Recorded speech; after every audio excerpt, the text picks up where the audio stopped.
Hey YouTube, Future Todd here.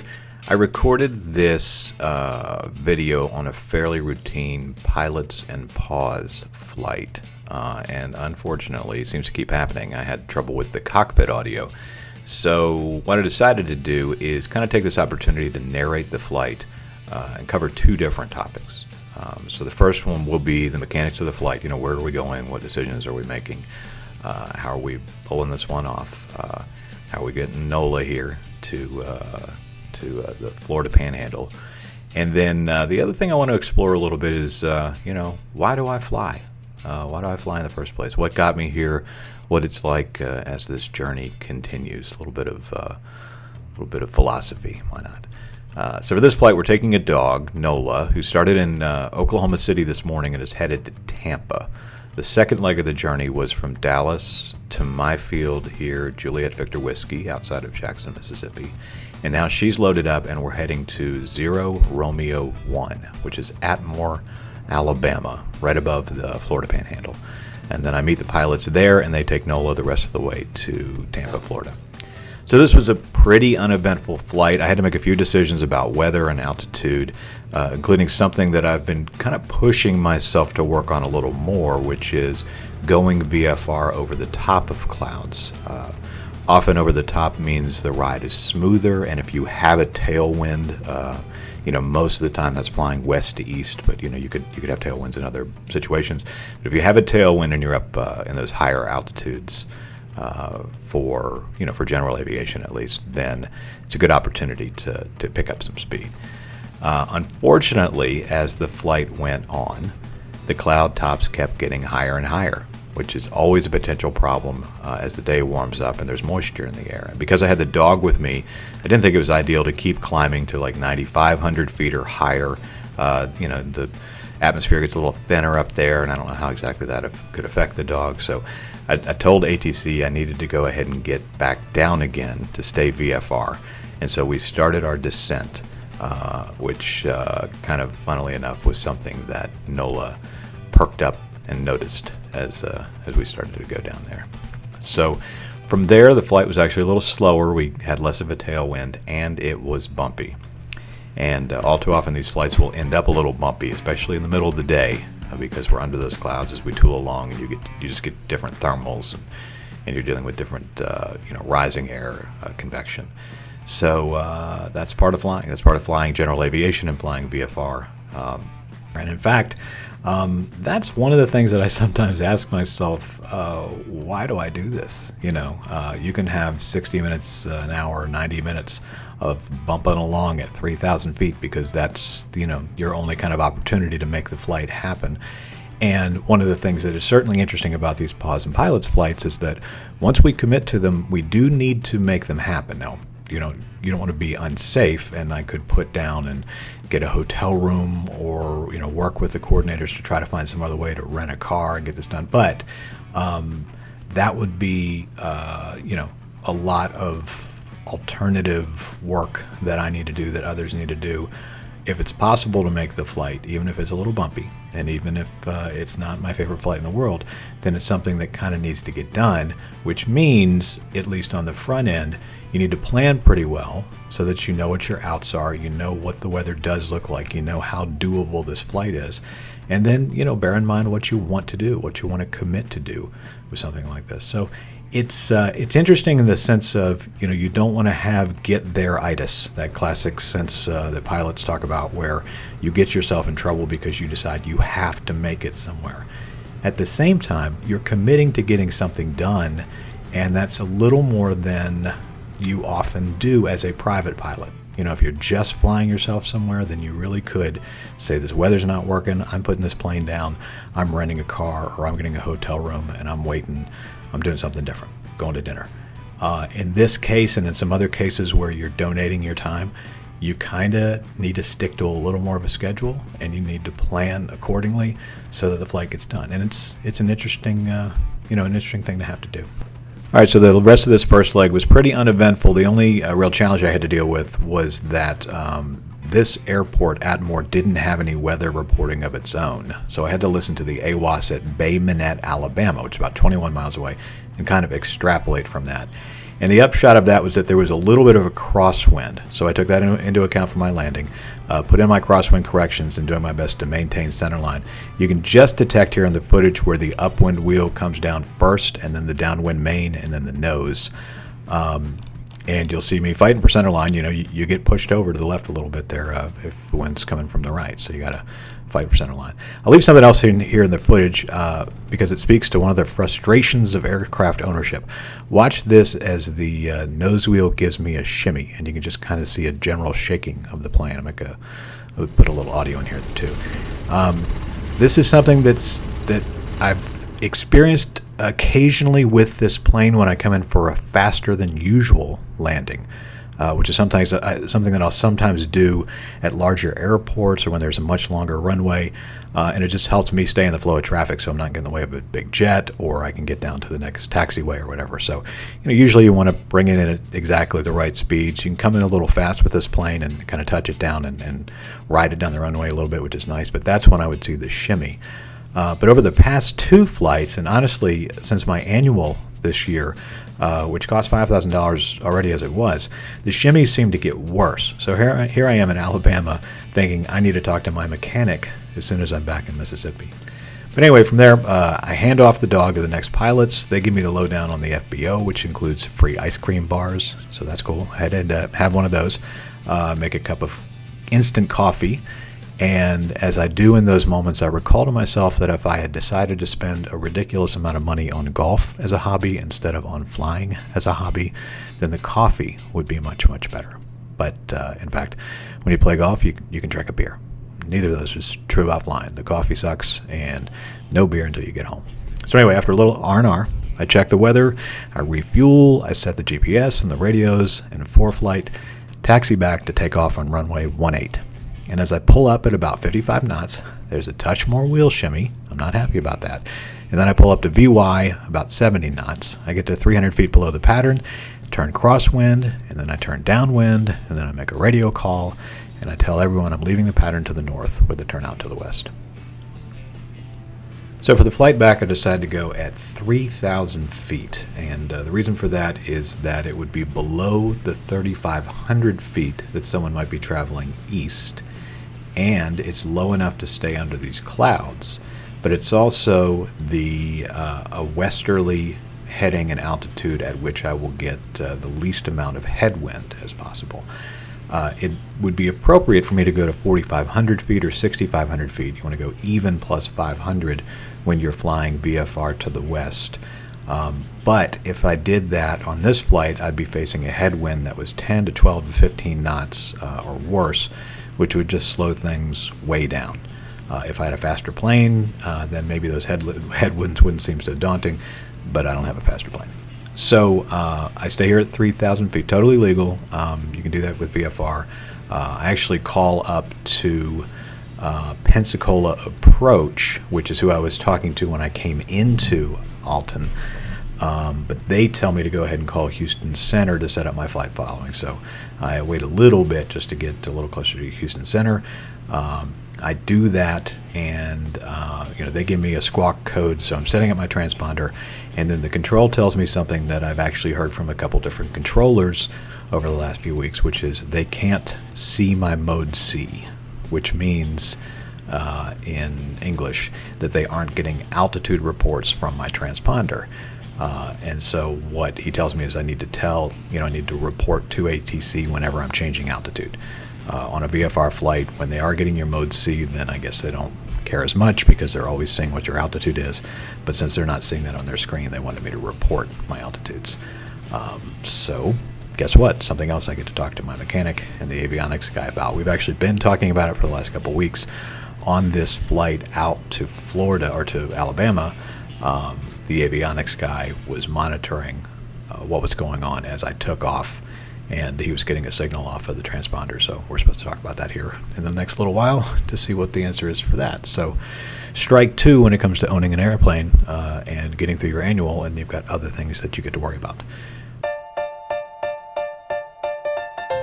All right, so in the meantime, let's switch gears here and talk about the other thing I wanted to talk about for this video, which is why I fly. You've heard me already complain a couple times about what it costs to fly or what it takes to keep the plane up and to deal with your mechanics and all of those kinds of challenges.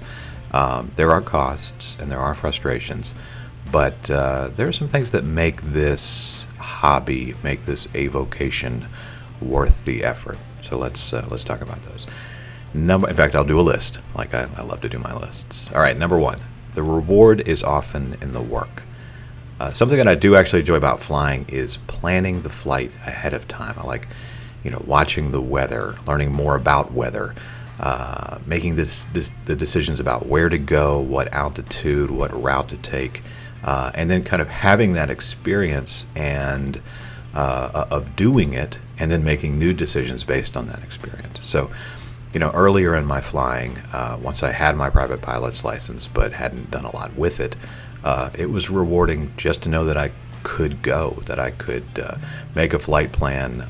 I would plan flights to airports, pretty close to my home base. Relatively short flights just to go to a different airport and check it out and see what it's like to come into different places and try to spot them, when you're 10, 15 miles out, get into the pattern, figure all that out.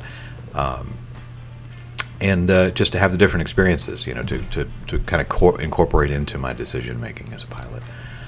So that's rewarding itself, just doing it, just planning the flight, just seeing how the actual flight goes versus your plan. Okay, number two is it's fun to be part of the system. It is actually fun to fly an airplane, to manipulate the controls, to turn the yoke, to land the plane, even to aim at stuff and make little pew-pew sounds, right? But for a lot of general aviation, the flying itself can become a little tedious. It can be boring. You can be flying straight and level or straight and bouncy because you're flying through convection on a warming afternoon, and there's nothing but 60 minutes or 90 minutes of little bumps as you fly along. That's exactly what this flight was like on the way back to Jackson. Or maybe you fly through something else and there's 30 to 60 minutes of bigger bumps, the kind of bumps that make you grip the dash of the plane and cuss some.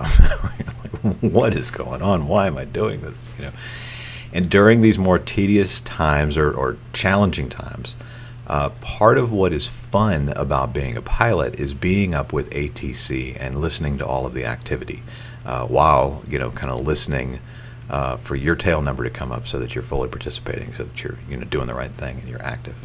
For me, it's fun to get a call from a controller about traffic or to get handed off to another center or to get set up with approach or to be handed off to the tower. It can also be nerve-wracking, and it adds to your workload or your fatigue to do the radio work.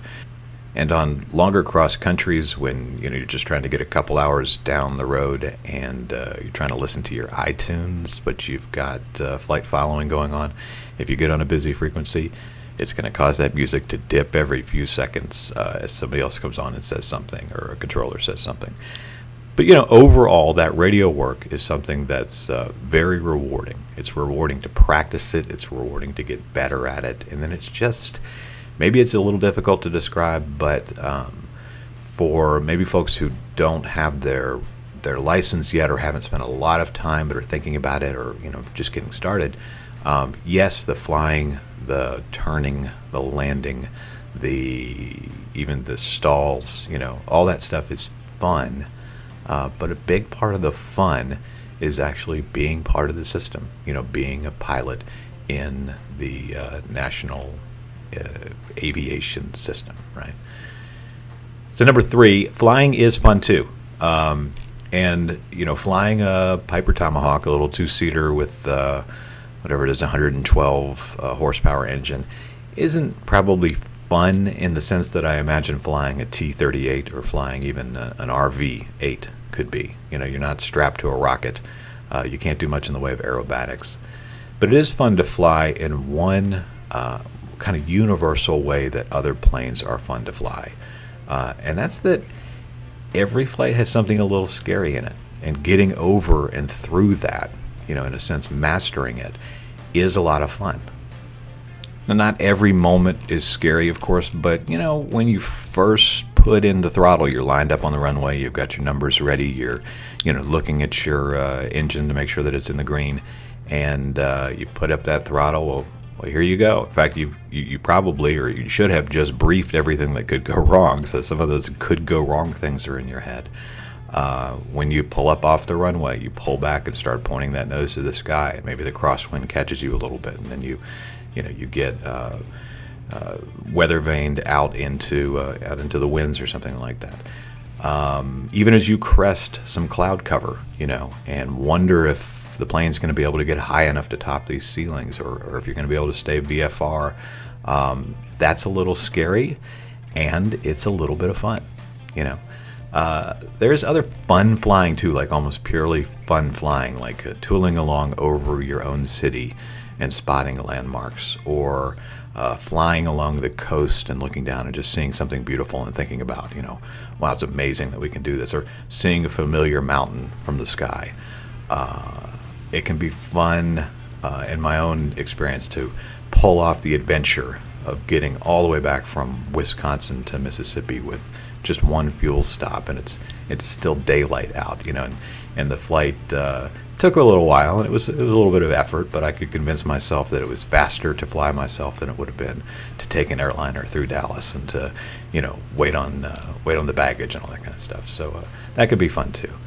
Number 4, it's fun just to be a pilot once you've got your certificate. And really, even when you're still a student pilot, you're part of a small universe of people. I saw an estimate the other day that there are about 800,000 certificated pilots, including student pilots, in the U.S. That's 0.02% of the population of the country. That's some rarefied air, to coin a phrase. And it means that when you do get to be around other pilots, you've got plenty to talk about, and that person is probably pretty interested in hearing some of your stories, because there are few enough of us out there, and few enough encounters where you can spend time talking to other pilots, where there's a shared language, there's a shared experience base, and it's it's something that you worked for. Number 5. So being in the plane, let's call it, this is my Zen place, right? I'll often be sitting in my home office on an afternoon when I'm planning to go fly, planning to go fly that afternoon, that evening. And then I think, let's put it off. Maybe the weather's not perfect. Maybe it got a little windier than I thought it would. Maybe today's not the right day. Maybe I should just get one more thing done in Google Docs instead. Now, 95% of the time, I go to the airport anyway. And once I'm there, I'm already happy, like driving through the gate, right? Get to the plane, pull the chocks, open the plane up, pre-flight it, pull the plane out of the hangar, get the plane started, getting up in the air. And sometimes, the Zen feeling can be fleeting. I mean, I'm not saying like it's a perfect meditation to do all of these things. Sometimes there's a problem. Sometimes there's something strange, like a couple weeks, maybe months ago at this point, I got up in the plane and the airspeed indicators just wacky. And so come to figure out that we've gotten some dirt daubers up into the pitot tube, and it's and that needed to be cleaned out. That cost money. Had to get the mechanic involved again. But so my Zen wasn't totally there for that particular flight. But and if the flight is nothing but pattern work or something, you still have to maintain focus, right? You still have to just get in the plane and focus on being in the plane, and that's actually sort of what creates Zen. That's what can create a sense of purpose and accomplishment, is not having a bunch of stuff buzzing around in your head. So even if I'm just practicing the RNAV 1-2 into Raymond, it's working on my subconscious. It's working on getting me a little bit of purpose and focus. So I'm lighter, I'm happier, I'm flying. So now as I approach about 400 hours in the logbook, I'm getting ready for the next adventure, which is the final reason that I fly, number 6. It's all an adventure. An airplane could be a great tool to open up other adventures and experiences. It can perhaps even be a way of life if you decide you want to commit to it. If it's something that you can, if you stay in general aviation and you don't go professional, maybe you can retire into flying, or maybe you can spend, a lot of your non-working hours using the airplane to get other places, to see other things, to see things from a vantage point that other people don't. And as I come up on 3 years as a pilot, I'm planning some new adventures, definitely planning some videos. So, of course, like and subscribe. Come along for the ride with me. Or if you're a pilot, come on down, suit up. Maybe we can do some formation flying. So anyway, let's finish this thing out. I'll show you the landing coming into Raymond after a solid, what was this, probably 4.5 hours of flying to and from, getting the dog where it needed to go, and kind of another mission accomplished. Thanks for coming along.